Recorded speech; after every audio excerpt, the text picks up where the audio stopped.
Ay, salamat. Tapos na naman ang isang araw. Uwi na naman ako.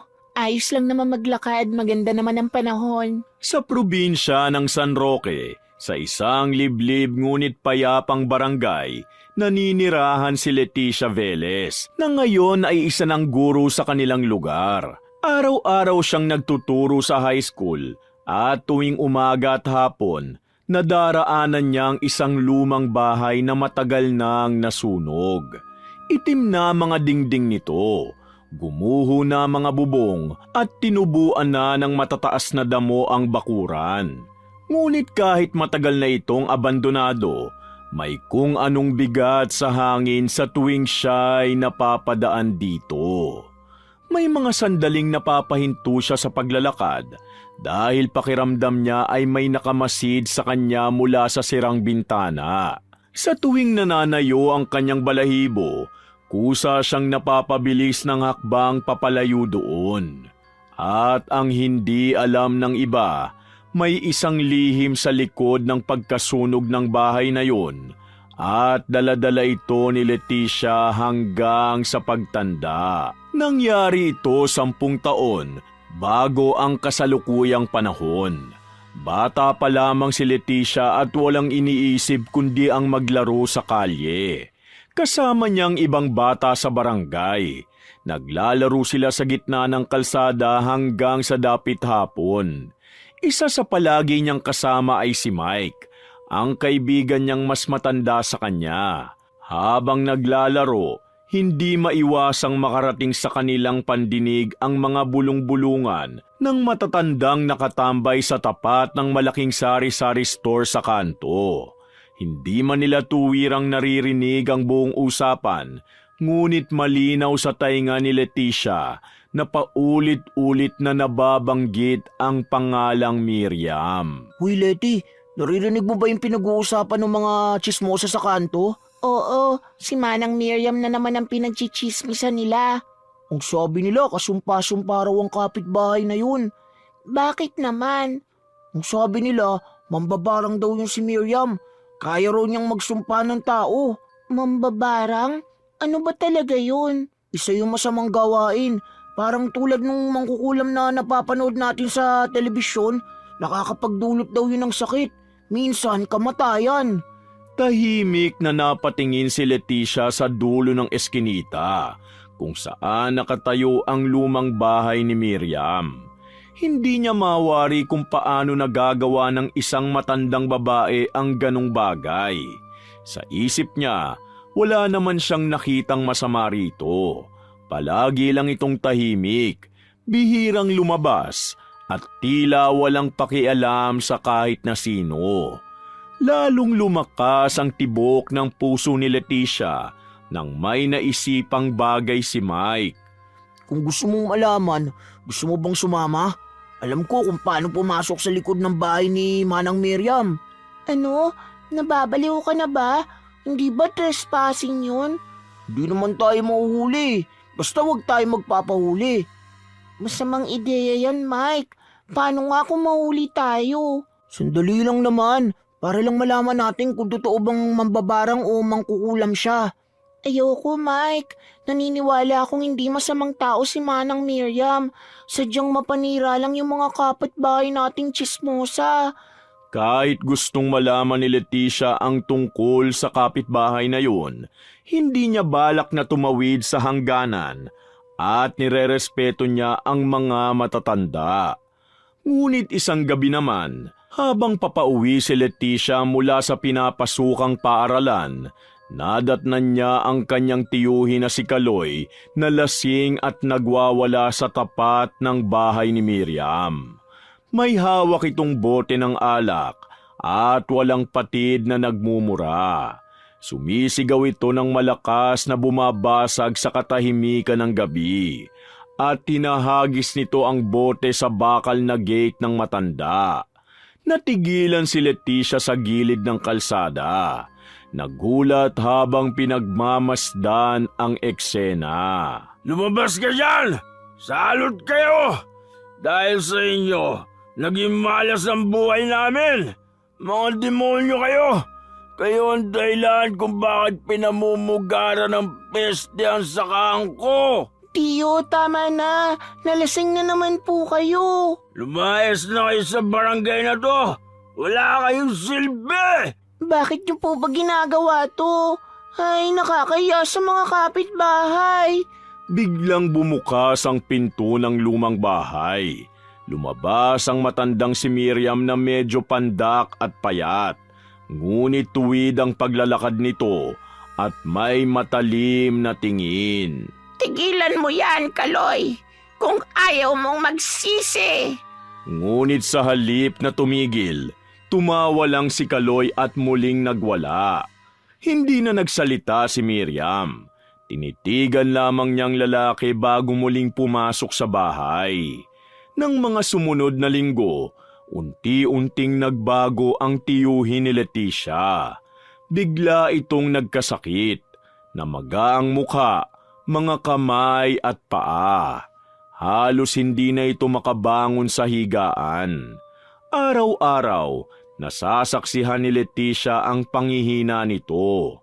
At sa bawat pagdaan ng oras, lalo siyang nilalamon ng takot.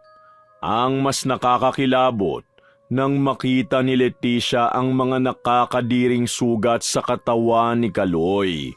Mga sugat na may uod na lumalabas. Diyos ko, hindi na ito normal. Sinong gumawa nito sa kapatid ko? Nay, ano ba talaga nangyayari kay Tiyo? Alam kong binarang ang tiyuhin mo ng matandang yun. Kung hindi ito maaagapan, baka ikamatay niya ito. Pero Nay, hindi ba't kasalanan naman yun ni Tiyo dahil nanggulo siya sa bahay ng matanda? Huwag mo ipagtanggol ang matandang yon. Hindi mo siya kilala. Hindi mo alam kung anong kaya niyang gawin. Isang gabi, dumating ang balitang kinatatakutan ng pamilya nila. Nabalitaan na lang ng mga kabarangay na patay na si Kaloy. Nagkaroon ng malakas na iyakan sa loob ng bahay nila. Sa gitna ng pagluluksa, tahimik na naupo si Leticia sa isang sulok. Yakap ang sariling tuhod. Sa murang edad niya, isang tanong ang paulit-ulit na bumabagabag. Kung ang nangyari ba sa tiyuhin niya ay sumpa o kung ito'y bunga ng galit at pambabastos. Sa gabing yun, habang nakatanaw siya sa dilim, muling sumagi sa kanyang isip ang lumang bahay sa dulo ng eskinita.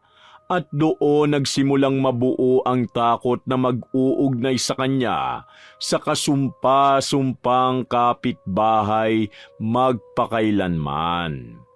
Matapos ang pagkamatay ni Kaloy, tila nagising ang isang galit na matagal nang natutulog sa buong barangay ng San Roque. Ang dating mga bulungan sa kanto ay naging lantad na usapan. At ang mga tingin na puno ng pag-iwas napalitan ng matitinding titig ng paninisi. Para sa maraming kabarangay, iisa lamang ang dahilan ng sunod-sunod na pagkakasakit at kamalasan sa kanilang lugar. Walang iba kundi si Miriam. Sa bawat lamay na dinaluhan, sa bawat pagdarasal, unti-unting nabuo ang paniniwalang ang matandang kapitbahay ang ugat ng lahat ng ito. Hindi nagtagal, nagsama-sama ang ilang residente sa harap ng lumang bahay ni Miriam.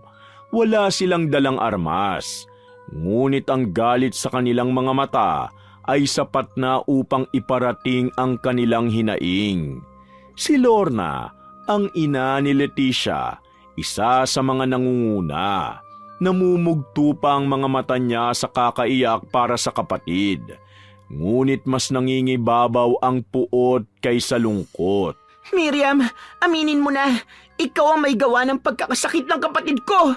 Ikaw ang pumatay kay Kaloy. Manahimik kayo. Wala kayong ebidensya. Nasisiraan na kayo ng bait. Kung may sisisihin kayo, mga sarili nyo dahil masasama kayo. Sinisingil na kayo ng karma. Huwag mo kaming lokohin. Alam naming ikaw ang dahilan ng lahat ng mga pagkakasakit dito. Mangkukulam ka. Bahala na kayo kung anong gusto niyong paniwalaan. Mga baliw! Lalong nag-ingay ang grupo. May sumipa sa gate, may nagmura, may naghagis ng maliit na bato na tumama sa dingding ng bahay.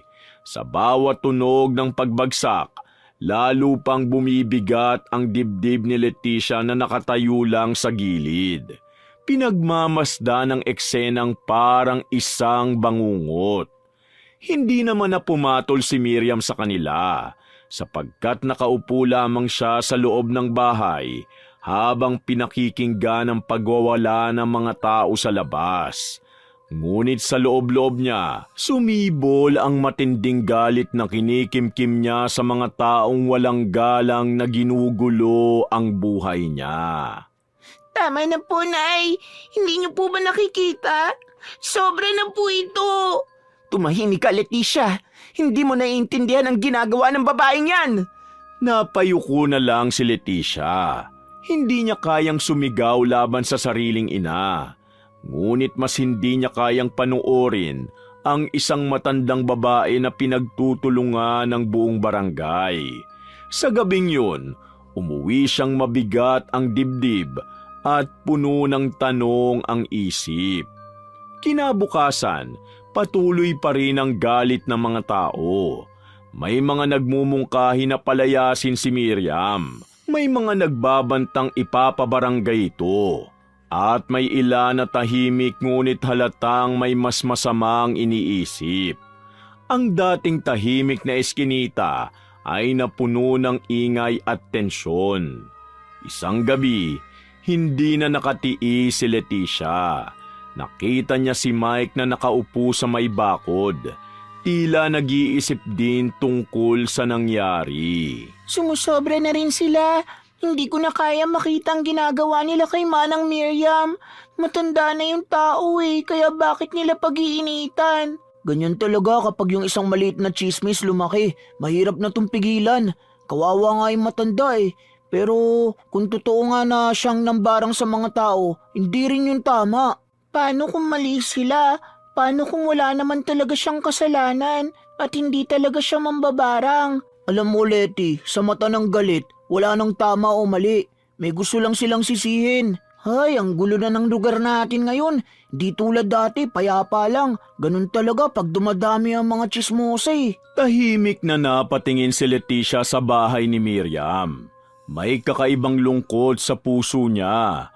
Isang pakiramdam na may mas malaking trahedyang paparating. Hindi niya alam kung saan magsisimula o kung may magagawa pa ba siya upang pigilan ang galit na tila apoy na kumakalat.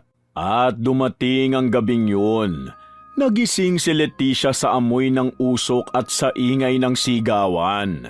Mula sa bintana, nakita niya ang liwanag ng apoy na sumasayaw sa dilim ng gabi. Agad siyang tumakbo palabas ng bahay. Walang inisip kundi ang pinanggagalingan ng apoy. Pagdating niya sa kanto, doon niya nakita ang hindi niya kailanman makakalimutan. Nasusunog ang lumang bahay. Ang bahay ni Miriam. Lumulundag ang apoy sa mga dingding ng bahay. Ang usok ay makapal at masangsang. Sa paligid, naroon ang mga kapitbahay na nakatayo at nanonood lang. Walang gumagalaw upang tumulong. Mula sa gitna ng apoy, narinig ni Leticia ang sigaw ng matanda. Mga kapitbahay, tulungan niyo ko! Maawa kayo! Nay, may tao sa loob. Tulungan natin siya. Hindi, nararapat lang na magdusa siya. Pero Nay, isa rin tong kasalanan. Tao lang din si Manang Miriam. Leticia, bata ka pa. Hindi mo pa nauunawaan ang lahat. Wala ni isang kumilos para tulungan ang matanda. May ilan pang umatras, tila natatakot. Ang iba na ba'y nakatingin lamang, parang nanonood ng palabas. Sa bawat sigaw ni Miriam, lalo lamang lumalakas ang apoy. Napahinto si Leticia, nanlambot ang kanyang mga tuhod. Sa unang pagkakataon, naramdaman niya ang tunay na kahulugan ng kawalan ng magawa. Ilang sandali pa, tuluyan ang nalunod sa apoy ang mga sigaw. Kinabukasan, may natira pa sa bahay ni Miriam dahil sa bumberong dumating kagabi. Subalit hindi na nila naligtas ang matanda. Nakita na lang ni Leticia na dinala ang bangkay nito palabas. At sa mga kwento ng mga tao, doon din natapos ang buhay ng kasumpa-sumpang kapitbahay. Dito nagwakas ang alaala ng pagkabata ni Leticia. Ang apoy na yon ang nagsilbing hangganan sa pagitan ng kanyang inosenteng paniniwala at ng isang katotohanang punong-puno ng galit at pagsisisi. Yun ang kwento mula sa kanyang kabataan. Sa kasalukuyan, nagpatuloy si Leticia sa paglalakad pauwi. Ang lumang bahay o kung ano ang natira nito ay kanyang nilampasan. Ngunit ngayon, may bago siyang nakita. Isang lalaking nakatayo sa tabi ng kalsada. Nakauniforme ng pampulis. Mike, ikaw ba yan? Wow, pulis ka na talaga! Aba, Letty, tagal na nga nating hindi nagkita. Bagay pala sa'yo maging teacher, ah. Talaga ba? Hindi ko akalain magkikita pa tayo rito. Buti bumisita ka. Oo naman, namimiss ko rin ang lugar na to, no? Tsaka may kaibigan kasi akong dinala rito na gustong bumili ng lote ng dating nasunog na bahay. Bibili? Sino naman? Isang negosyante mula Maynila. Kumpare ko, buti nga interesado siya eh. Nanlamig ang batok ni Leticia at hindi niya alam kung bakit siya kinakabahan. Muli lang bumalik sa isipan niya ang nakaraan ng lumang bahay. At sa sandaling nalaman niyang may papalit sa bahay na yon, ramdam niyang may masamang mangyayari. Dumating ang araw na tuluyang nagpakita ang lalaking sinasabing bibili ng lote ng nasunog na bahay. Maaga pa lang ay napansin na ito ng ilang kapitbahay dahil sa nakaparadang mamahaling sasakyan. Sa kanang bumaba ito, nakita nilang kakaiba ang dating nito. Maayos ang pananamit, disente ang kilos, at may ngiting hindi pilit, ngunit hindi rin basta-basta. Sa gilid ng kalsada, nakatayo si Mike habang kausap ang isang lalaking hindi pamilyar kay Leticia. Huminto si Leticia sa paglalakad nang makita si Mike na kumakaway sa kanya. Sa tabi nito ay ang lalaking bagong salta sa kanilang lugar.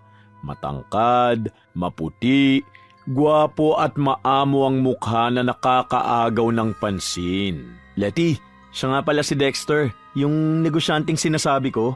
Ah, ikaw pala ang teacher na si Leticia. Lagi kang kinikwento ni Mike sa akin eh. Nice to meet you, ma'am. Hello, Dexter. Welcome dito sa bayan ng San Roque. Napansin ni Leticia ang tono ng boses ni Dexter. Malumanay at walang yabang. Hindi niya maiwasang isipin na tila wala itong bahid ng kung anong masamang enerhiya. Taliwa sa kinatatayuan ng lupang pakay nitong bilhin. Nagpasya naman si Mike na samahan si Dexter na libutin ang lote. At sumama rin si Leticia kahit takot na pumasok doon. Habang papalapit sila sa dating kinatatayuan ng nasunog na bahay, unti-unting bumibigat ang hakbang ni Leticia. Nakatayo pa rin ang ilang itim na poste at pader na tila sinusunog pa rin ng alaala ng apoy. Ang lupa ay tuyot at ang hangin ay tila may dalang amoy ng nakaraan. By the way, narinig kong nasunog daw ang bahay na ito noon. Oo, pero matagal na yun. Mga 10 years na rin ang lumipas. Ano nangyari? Bakit nasunog? Nagkatinginan sina Mike at Leticia. Sandaling katahimikan ang namagitan sa kanila. At dahil walang balak na sumagot si Leticia, si Mike na ang gumawa ng paliwanag. Ang sabi nila, aksidente raw eh. Hindi namin masyadong alam. Tumangulang si Dexter. Tila tinanggap ang paliwanag ng walang pagdududa. Nagpatuloy siyang naglibot at sinipat ang lupa. Maganda pa rin naman. Mukhang kailangan lang itong ayusin, hindi ba? Oo naman. Tsaka maganda rin ang view sa likuran kasi matatanaw mo na ang bukirin. Sulit na sulit kung bibilin mo. Sa kabila ng bigat ng nakaraan, malinaw ang desisyon ni Dexter. Interesado siyang bilhin ang lote. At sa loob lamang ng ilang linggo, tuluyan na itong napasa kanya. Lumipas ang mga buwan at sa kinatatayuan ng dating nasunog na bahay, unti-unting tumindig ang isang bagong istruktura. Mabilis ang pagpapatayo. Araw-araw, may truck na pumapasok na may dalang mga materyales at mga manggagawa na labas-pasok sa lugar. Hindi nagtagal, isang moderno at magandang bahay ang bumungad sa buong barangay. Malinis, maaliwalas, at kakaiba sa mga lumang bahay sa paligid.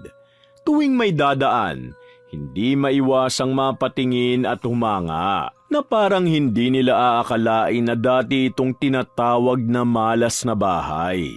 Ngunit para kay Leticia, nananatili pa rin ang pakiramdam na may nakabaon sa ilalim ng lupa.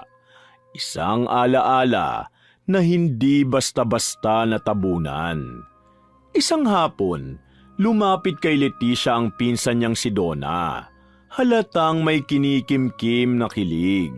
Alam mo ba, Letty, mag-a-apply ako kay Dexter bilang kasambahay. Talaga? Ang haba pa naman ng pila. Sana makalusot ka. Sus, ako pa ba? Ako mas maganda sa kanila. For sure, ako ang pipiliin niya. Tsaka malay mo, ako palang susunod na may-ari ng bahay na yon. Aba, iba pala ang target mo ah. Loka ka, Donna. Baka mamaya may fiancé na yon. Hindi no, single pa si Dexter sabi ni Mike. Ay, kaya grab ko ng opportunity. Napatawa si Leticia sa balak ng pinsan. Alam niyang pangarap lamang yon ng pinsan niya. Ngunit hindi niya rin maikakaila na maraming babae sa barangay ang humahanga kay Dexter. Subalit nagulat na lang din siya na napili nga si Donna na maging kasambahay dahil mayroon na rin itong karanasan sa housekeeping. Isang gabi rin, nag-imbita si Dexter sa mga kapitbahay upang makikain sa kanyang bagong bahay bilang pasasalamat sa mainit na pagtanggap sa kanya. Kasama sina Leticia at Mike sa naimbitahan. Sa loob ng bahay, maliwanag at maaliwalas ang paligid. Walang nikatiting na bakas ng dating trahedya. Ngunit sa bawat hakbang ni Leticia, tila may bumubulong pa ring alaala ng matanda. Salamat sa pagpunta nyo. Gusto ko lang talaga magpasalamat sa tulong nyo sa akin. Walang anuman, Dexter. Masaya rin kami nandito ka na at magsisimula ng panibagong buhay. Oo nga, mukhang magiging maganda ang simula mo rito, Dexter. Tumango si Dexter at ngumiti. Sa sandaling yun, tila normal ang lahat. Parang tuluyan ng iniwan ng barangay ang madilim na anino ng nakaraan. Ngunit hindi nagtagal ang katahimikan. Isang umaga, nagulantang ang buong San Roque sa balitang may natagpo ang bangkay sa masukal na bahagi ng gubat sa labas ng barangay. At mabilis na kumalat ang usap-usapan na parang apoy. Nagtungo si Mike sa lugar bilang pulis. Sumilip din si Leticia na siya ring nakarinig ng balita. Sa gitna ng mga pulis at usyoso, nasilayan niya ang katawan. Isang katawan ng tao na namamaga na binalot ng sugat at tila pinarusahan. Nanlamig ang buong katawan ni Leticia. Ang itsura nito ay pamilyar sa kanya. Parang katulad to nung nangyari kay Tio Kaloy na binalot din ng sugat. Oo nga, naalala ko yung itsura ng tiyuhin mo bago siya namatay. Sa likuran nila, naroon si Dexter na nagmamasid sa paligid at gusto ring makita kung anong pinagkakaguluhan ng mga tao. Ano nangyayari, Mike? Leticia? May natagpo ang bangkay eh. Isa sa mga kapitbahay natin, si Mang Luis.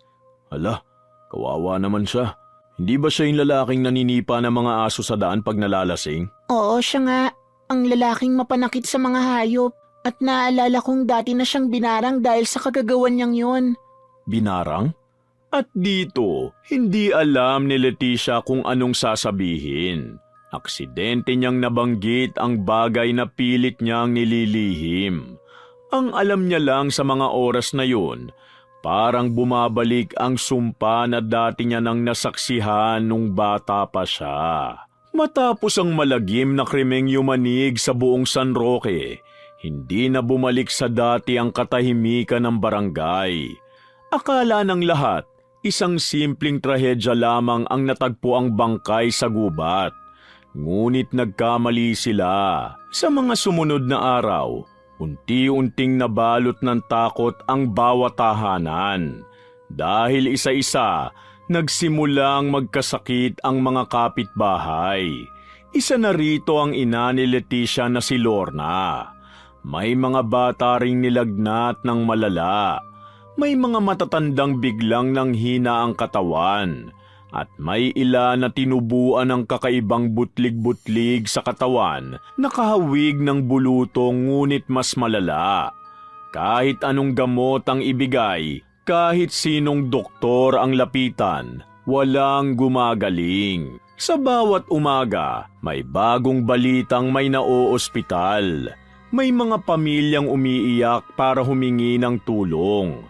Bumalik sa alaala ng lahat ang salitang matagal nilang pilit kinalimutan. Ang sumpa.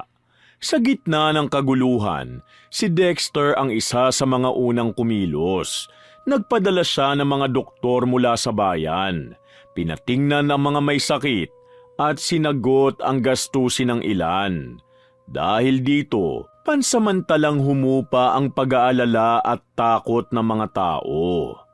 Malaking tulong tong medical mission. Kung hindi dahil kay Dexter, mas malala siguro ang sitwasyon ngayon. Buti na nga lang may kapitbahay tayo na may malasakit. Pero alam mo Mike, ramdam kong parang may mali sa nangyayari. Hindi ko alam kung paano ko ipapaliwanag. Anong ibig mong sabihin, Letty?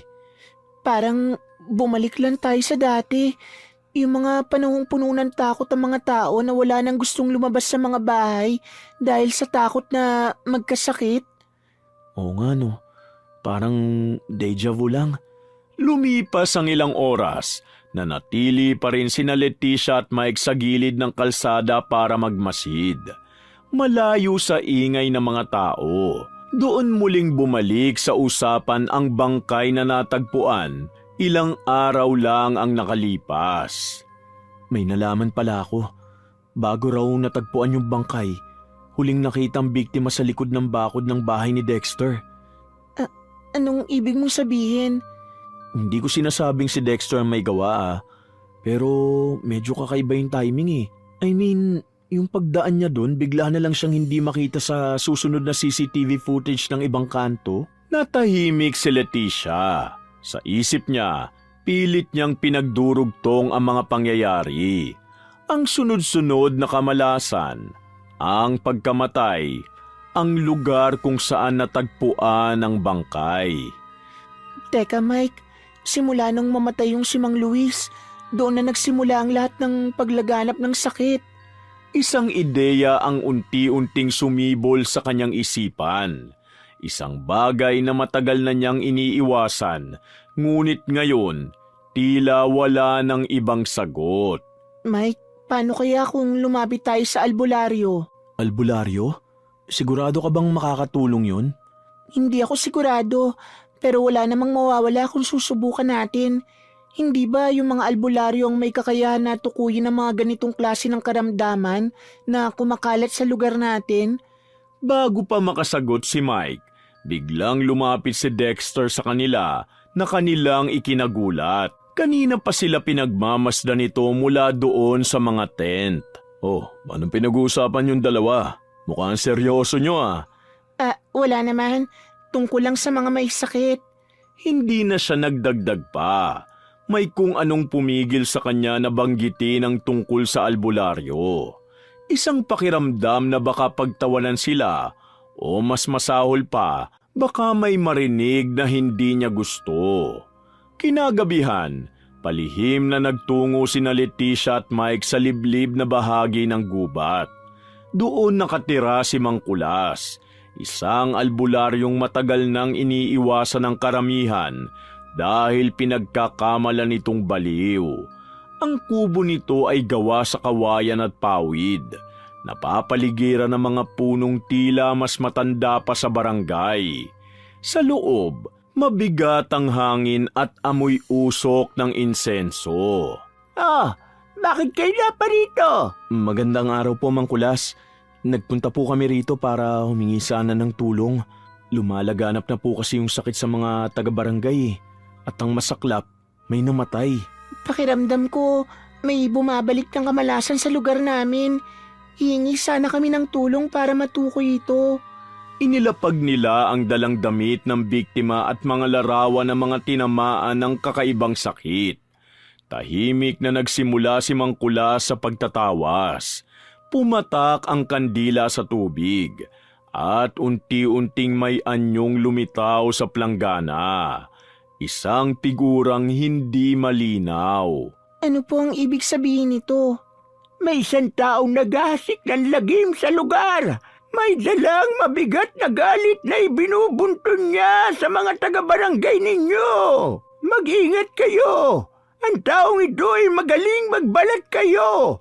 Hindi siya dapat pagkatiwalaan dahil may kakayahan itong magdulot ng sumpa na minana mula sa mga kanununuan. Paglabas nila ng gubat, parehong tahimik ang dalawa dahil wala silang nakuhang matinong sagot sa albularyo. Hanggang sa isang pangalan ng sabay na sumagi sa kanilang isipan. Mike, naalala ko lang, di ba iniwan si Manang Miriam ng pamilya niya noon kaya naiwan siyang mag-isa dun sa bahay? Oo yata. Narinig kong lumipat daw sila sa Maynila eh. Hindi kaya may mga kamag-anak siya o apo na pwedeng gustong gumanti sa mga taong pinagdududaang sumunog sa tahanan ng matanda? Bigla namang natigilan si Mike. Parang may piraso ng larawan na kanyang nabuo sa isipan. May naalala ako na binanggit sa akin si Dexter. Naalala kong minsan niyang sinabi sa akin na meron daw siyang lola na matagal nang namatay. Pero hindi binanggit kung sino at saan. Nanlaki din ang mata ni Leticia.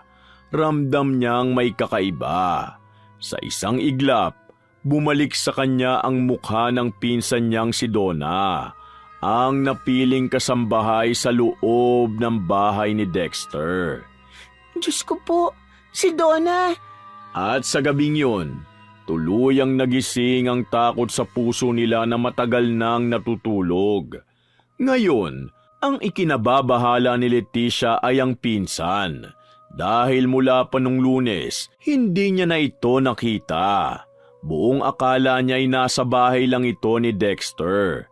Ngunit pansin niyang wala na itong paramdam. At ang ikinakatakot niya, baka may nangyari ng masama rito. Bumalik sina Leticia at Mike sa barangay nang halos magtakip silim na. Mula sa malayo pa lang, natatanaw pa rin nila ang bakura ng bagong tayong bahay ni Dexter na puno ng tao.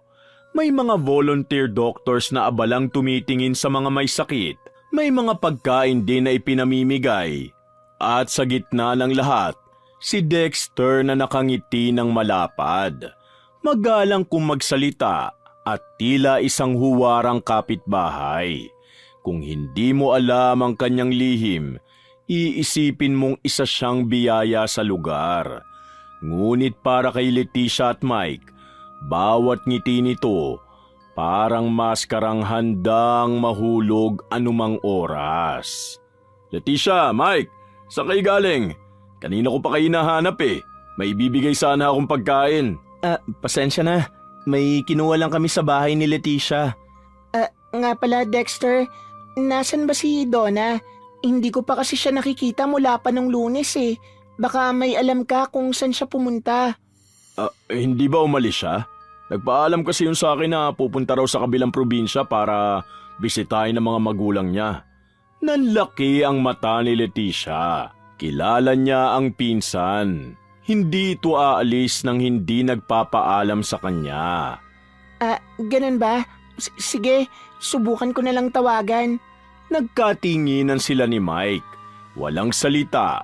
Nagkaintindihan sila sa isang tingin. Alam nilang pareho na may mali. At alam nila kung nasaan ang sagot. Habang abala si Dexter sa labas, palihim na naghiwalay ang dalawa.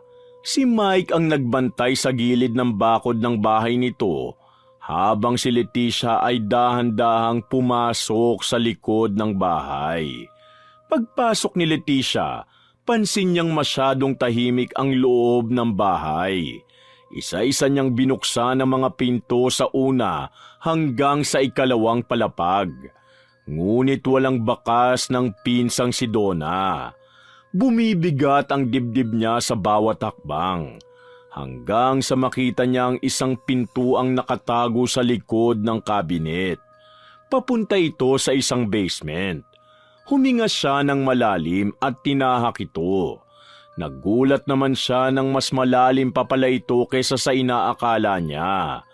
Parang isang tagong tunnel na nilamon ng dilim. Sa dulo, may ilaw ng bumbilya. At doon niya nakita si Donna. Donna, Diyos ko po! Nakatali ito sa mesa. Namayat ito at namumutla. At napapalibutan ng mga gamit na hindi niya kailanman gugustuhing makita. Mga karayom, buhok, dugo sa mangkok, at mga anting-anting. Sa dingding, nakasabit ang isang lumang larawan. Si Manang Miriam, yakap ang isang batang lalaki. Kilala ni Leticia ang batang yun. Ate Leti, tulungan mo ako. Huwag ka mag-alala, ilalabas kita, Donna. Ngunit bago pa sila makalapit sa hagdan, may aninong humarang sa itaas. Aba, magaling ka rin, Leticia. Hindi mo ba alam na bawal pumasok sa bahay ng iba nang walang pahintulot? Tapusin mo na tong laro mo, Dexter. Pakawalan mo ang pinsan ko. Hindi mo kailangan gawin to. Ginagawa ko lang kung anong nararapat. Ibinabalik ko lang ang ginawa niyo sa lola ko. Totoo nga. Ikaw ang apo ni Manang Miriam. Kaya ka ba nandito para magiganti? Dexter, maawa ka sa ibang inosente na dinadamay mo. Ang sama mo, pati mga bata hindi mo pinalampas. Bakit? Naawa rin ba sila sa lola ko na walang awa nilang sinunog? Lahat kayo may kasalanan. Masasama ang mga tao rito. Dapat lang silang parusahan. Nagkakamali ka. Walang karapatan ng sino man na magpahirap ng kapwa. Mali ang ginagawa niyo ng lola mo. Tumahimik ka! Kayong isa sa mga yaalay ko bilang kapalit ng buhay ng lola ko. Nababaliw ka na rin. Isang putok naman ng baril ang umalingaw-ngaw. Napabitaw si Dexter sa kutsilyo, hawak ang dugoang braso. Pakawalan mo sila, Dexter! Sinamantala ni Leticia ang pagkakataon. Hinila niya si Donna paakyat habang si Mike ay patuloy na nakatutok ang baril. Hayop ka, Dexter. Ginamit mo ko. Niloko mo ko simula pa lang. Sinadya mo kong paikutin para makapasok ka dito sa lugar namin. Oo, tama ka, Mike. Ginawa ko lang ang misyon ko. At isa ka nga sa mga tangang napaniwala ko. Hindi ka mananalo, Dexter. Masama kang tao. Nilinlang mo kaming lahat dito. Mike, lumabas na tayo. May nasusunog. Bigla namang may kumalat na apoy sa baba. Isang kandila ang natumba at may amoy ng singaw ng gasolina sa paligid. Mabilis na nilamon ng apoy ang basement nang may sumabog sa baba. Mabutit mabilis na tumakas sina Leticia, Donna at Mike palabas ng bahay. Sa likod nila, ang apoy ay mabilis na kumalat, katulad ng nangyari noon. Sa gitna ng naglalagablab na bahay, narinig nila ang huling sigaw ni Dexter. Sa gabing yun, muling nasunog ang bahay At doon nagtapos ang sumpa. Lumipas ang mga linggo, unti-unting gumaling ang mga may sakit. Bumalik ang katahimikan sa San Roque. Si Donna ay nakaligtas at ginagamot na sa ospital. Si Leticia naman, muling bumalik sa pagtuturo. Habang si Mike, nagpatuloy sa trabaho bilang pulis. Leticia, alis na ako ha. Nadestino na naman ako sa kabilang bayan eh. Pero huwag ka mag-alala. Babalik naman ako para bumisita dito. Mag-iingat ka, Mike, ha? Basta, hihintayin ko ang pagbabalik mo. Tsaka salamat dahil tinulungan mo kong sugpuin ang problema sa lugar natin. Walang anuman. Basta walang ibang magtutulungan kundi tayong dalawa. Tsaka, partners for life, hindi ba? Siyempre, partners. Bago sila naghiwalay ng landas, nangako silang dalawa na hindi kakalimutan ng isa't isa at ang lugar na kinalakihan nila. At handa rin silang tumulong sa anumang oras na kinakailangan sila. Sa wakas, malaya na ang barangay sa anino ng nakaraan. At ang kasumpa-sumpang kapitbahay, isa na lamang alaala. Isang paalala na ang galit, kapag hinayaang lumaki, nagiging apoy na kayang pumatay ng lahat. Pati na ang nagpasiklab nito. Wakas! Shoutout po sa mga commenters ng huling kwento natin. Kay Kimpoy Feliciano, Maria Rosalie Galendez, Silvia Marie Alegre ng Pulilan, Bulacan, Kim Bara, Norvia Cabanyero, Shakira Ang, Lydia Lopez, Luza Claro, Josephine Beroya, Phoebe Ranyada, Jasmine Vicente, Lynn Magdayaw, Loralie Altarejos, Angelina Ignacio from California, Beth Mercado, Roberto Crimen, Vivian Baterbonilla, Mark Anthony Lopez, Cor Filiera Vlog from South Korea, Gia Gigi, Arlene Torquisa, Rosalina Bugayong, Gemma Aquino, Sofia Amorin Family and Kagiwa Family, Risa Rizardo, Andrea Smith, Annalyn Plopino, Mirna Alfaro, Merly from Dasmariñas, Cavite, Jasmine Vicente, Reka Jukoy, May Fugaban, Sally Columbres from San Jacinto, Pangasinan, Jen Esto from Hong Kong, Ara Amurao, Jeric De La Cruz at Laika 94. Paalala lang po muli na paki-like, share at subscribe dito sa channel natin. Maraming salamat po at pagpalain tayong lahat ng puong may kapal.